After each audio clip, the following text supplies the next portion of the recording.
Od 8. januarja so na Fursu izdali preko 1600 sklepov o izvršbi dolžnikov, torej tistih, ki so imeli v zadnjih 2 letih vsaj 3 neplačane prekrške. Nekatere družine so zaradi tega ostale brez dohodka, med njimi tudi družina Zorana Grma.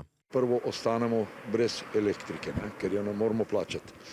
Drugo, ostali so otroci brez kruha, znamo skupaj.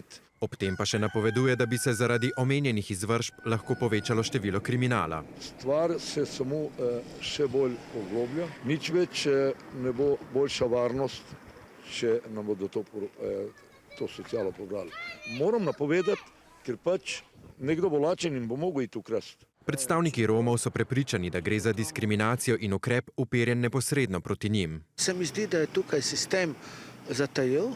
Zakon, ko se je spreminjal, smo mi na te zadeve opozarjali. A centri za socialno delo o izvršbah niso bili obveščeni. Nas so obvestili uporabniki. Včeraj so prišli na center, so tudi vklicali, zakaj ni nakazil. Centrov za socialno delo mi v skladu s Šuterjevim zakonom ne obveščamo vnaprej, obvestimo pa jih o tem, da so bili izdani sklepi. Na Fursu prav tako zavračajo očitke, da gre za targetirano dejanje. Sklepi so izdani za celotno Slovenijo, notre ni nikakršne delitve na romsko ali neromsko skupnost, tega podatka v našem registru niti ne vodimo. To potezo so skupno izterjali več kot 126 tisoč evrov, medtem ko terjen dolg znaša $500 000 evrov.